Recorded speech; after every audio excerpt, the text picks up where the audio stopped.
મરહૂમ અહેમદ પટેલની જન્મજયંતિ નિમિત્તે ભરૂચ જિલ્લા કોંગ્રેસ કાર્યાલય ખાતે પુષ્પાંજલિ અર્પણ. ભરૂચ જિલ્લા કોંગ્રેસ કાર્યાલય ખાતે કોંગ્રેસ પક્ષના દિગ્ગજ નેતા મરહૂમ અહેમદ પટેલની જન્મજયંતિ શ્રદ્ધાપૂર્વક ઉજવવામાં આવી હતી. આ અવસરે ઉપસ્થિત આગેવાનો અને કાર્યકર્તાઓ દ્વારા તેમની તસવીર સમક્ષ પુષ્પાંજલિ અર્પણ કરી ભાવભીની શ્રદ્ધાંજલિ પાઠવવામાં આવી હતી.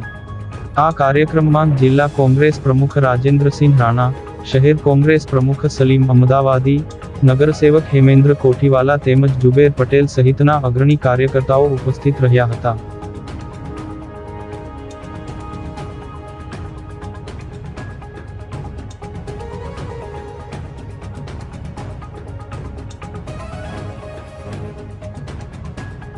ગુજરાતના પનોતા પુત્ર, રાષ્ટ્રીય નેતા, જેના હૈયે અમારા સૌનું, સમગ્ર લોકોનું હિત સમાયેલું હતું, એવા રાષ્ટ્રીય નેતા અને અમારા પરિવારના મોભી કહેવાય ભરૂચ જિલ્લા કોંગ્રેસ સમિતિને એવા રાષ્ટ્રીય નેતા અહેમદભાઈ પટેલ સાહેબના જે જન્મ જયંતિ છે, તેમને આ તબક્કે કોટી કોટી વંદન કરીએ છીએ, શ્રદ્ધાંજલિ પાઠવીએ છીએ.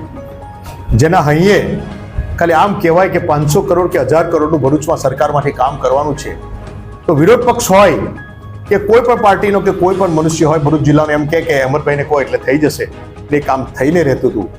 એ દિવસો આજે યાદ કરવાના દિવસો છે. એમને કરેલા કાર્યોને યાદ કરવાનો દિવસ છે. અને સપનું જોવે ભરૂચના યુવાનો અને એને સફળ બનાવવાનું જે અહેમદભાઈ પૂરું પાડતા હતા, એવા અહેમદભાઈ પટેલ સાહેબને દિલથી આજે એમની જન્મ જયંતિ નિમિત્તે કોટી કોટી વંદન કરીએ છીએ.